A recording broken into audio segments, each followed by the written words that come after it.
Hi there, I'm Rebecca and a really warm welcome back to my channel PumpkinBecki.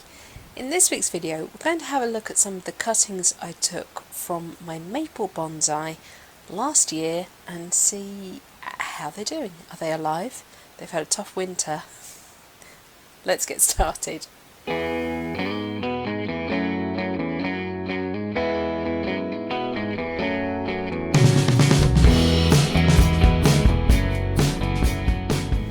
So when I say these have had a tough winter, actually it started well before that because summer was so dry and hot.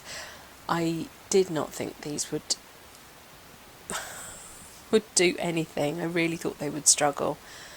Then we got to autumn and it just did not stop raining. And I thought, oh, great. And then I kind of abandoned everything over winter when I got really poorly.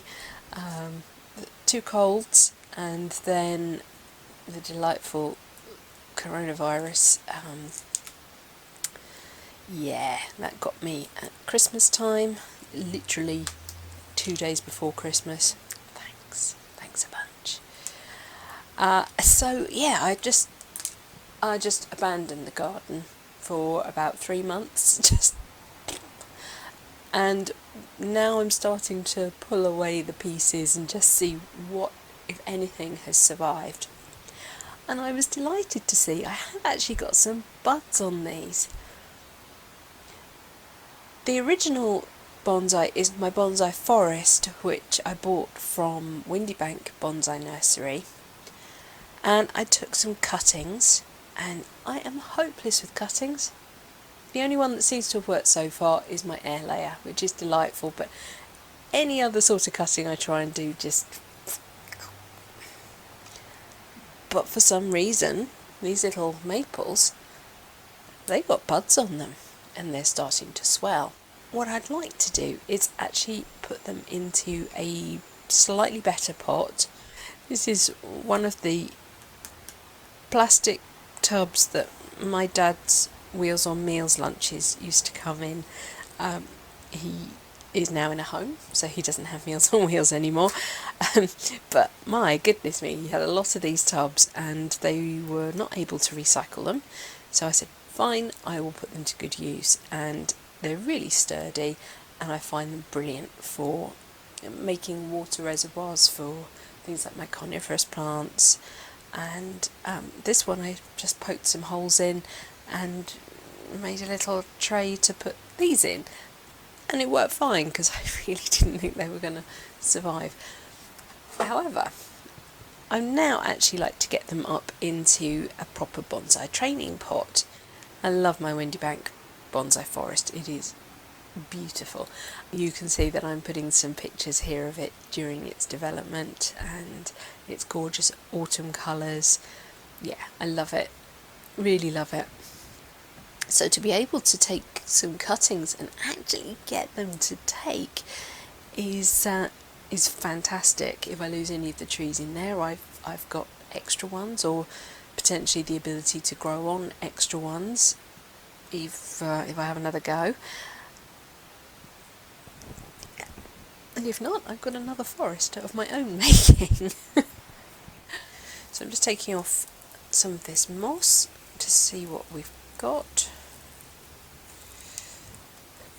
So we're looking for signs of life. And I can see I've got buds on at least some of these little trees. Possibly lost that one, but let's see. See, here I've got tiny adventitious buds forming on the trunk of this one, so that's great. On this little one I've got lots of little buds coming up this tiny branch, and actually as we come higher up the trunk I can see I've got buds beginning to swell further up as well, so that's really good news. I'm just starting to loosen the pumice lava akadama that I planted these into. I thought it was better to just go straight into what I wanted them to live in rather than trying to put them in soil and then grow them from there.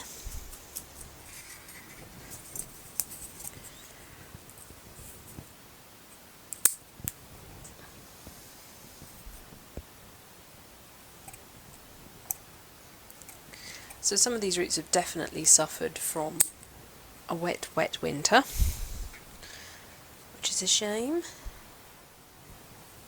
I'm not just going to willy-nilly cut things off. I want to actually look at them and assess them.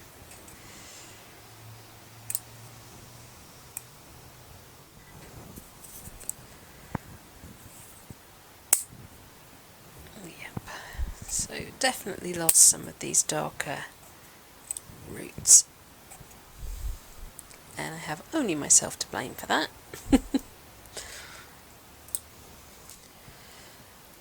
I definitely want to have a look at the underside because I've got a strong suspicion that a lot of them will also be dead. I mean, stuff happens. And sometimes you just can't get at things when you ought to get at them. But heck, at least these are free cuttings that it actually doesn't matter about.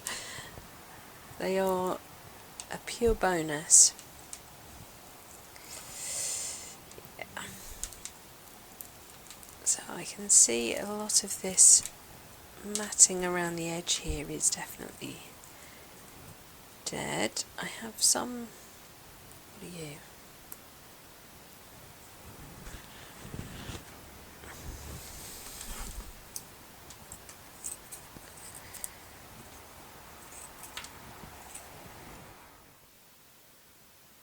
And at this point my microphone cuts out again and we're in voiceover land, so apologies for that. We're going to look at this, what I thought was a promising little cutting. It seemed to have lots of buds coming up that upright branch, but actually as I cut into it I can see that there's no green, there's no signs of life. So I stripped back some bark.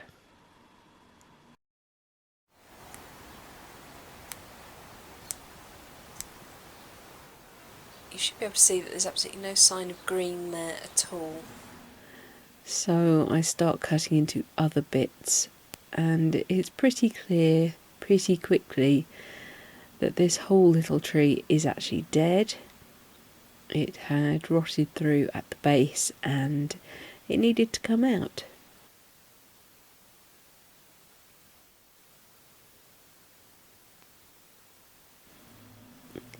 Here's an example of what I should be finding compared to what I am finding.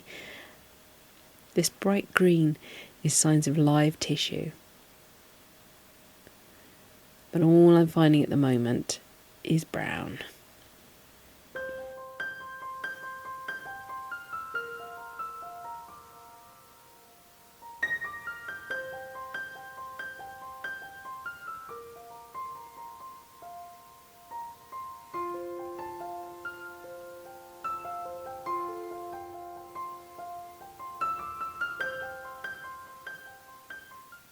The two big trees I've got here, you can see that the one on the right that I'm pointing at is actually very foxy in colour compared to the other one, which has a sort of green, grey, brown colour to the bark, and that leads me to think that this one is dead as well. So I start pruning into it, and sure enough, no signs of life. And I am left now with 2 trees out of the 5. I'm going to put the bigger of the 2 into this, I'm going to call it a training pot. It's actually one of the pots that I like to grow my sempervivum in.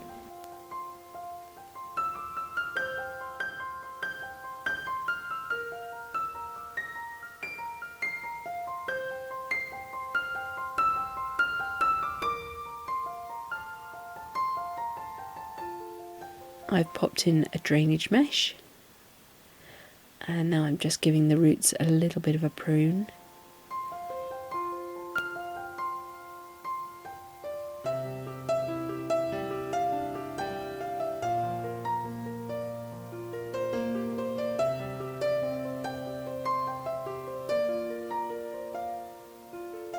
I haven't gone too hard on the root ball, but it now fits nicely with room to grow.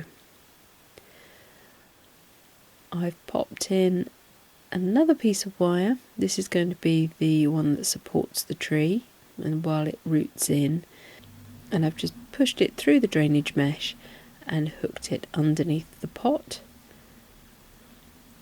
I'm filling the pot with a standard mix of 2 parts akadama to 1 part lava and 1 part pumice.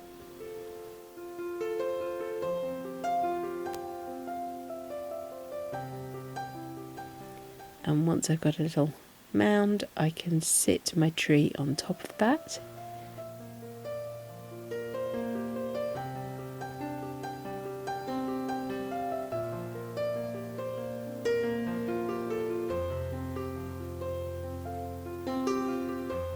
And backfill.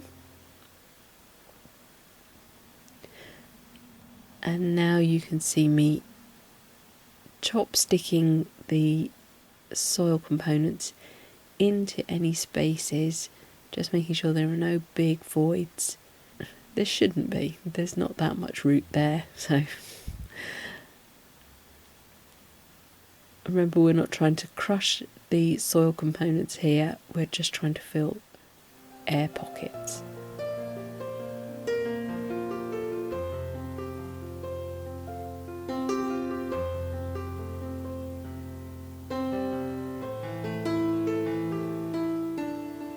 Now to the second tree. I am obsessed with these marmee pots, and I really want to put something in one of them, but I'm too nervous.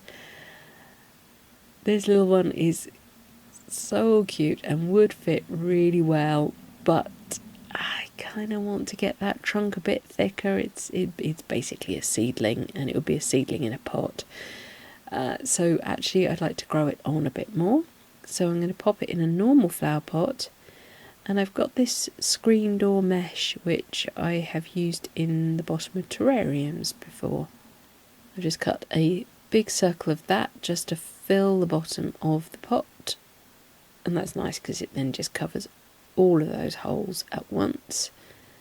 I've put a support wire down, pushed it through the mesh, through one of the holes in the pot, and then poked it back up again so that it almost staples the mesh down into the bottom of the pot. Backfilling with my soil mix, and now using that wire to secure the tree in.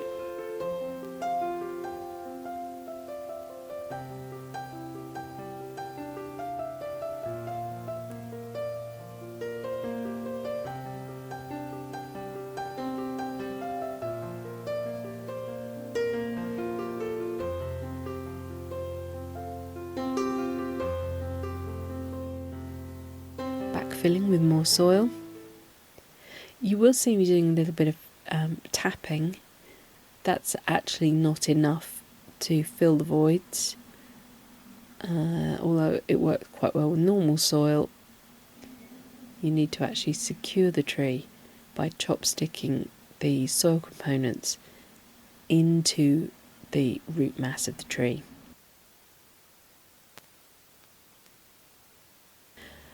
I decided to put some movement into both these trees. Had they been in a forest, I'd have just let them be straightish, but I thought I'd exaggerate the sort of natural movement that these trees had got, and I'm just using the securing wire to do that on this little one. It's not quite thick enough. You can just see it's starting to bounce back a little bit when I release, but it's enough. It'll do.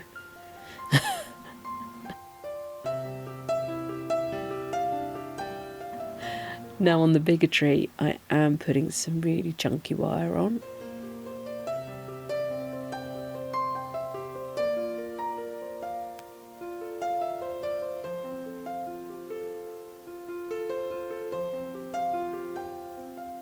I'm looking for those natural movements that the tree already has, and I'm exaggerating them.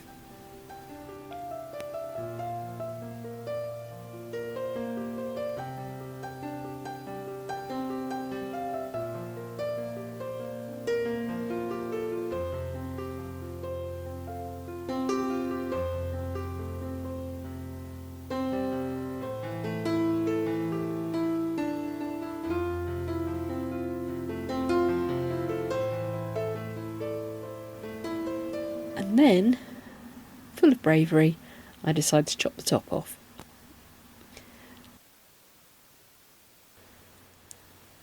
And then finish off with a dab of cut paste onto the tips I have just cut.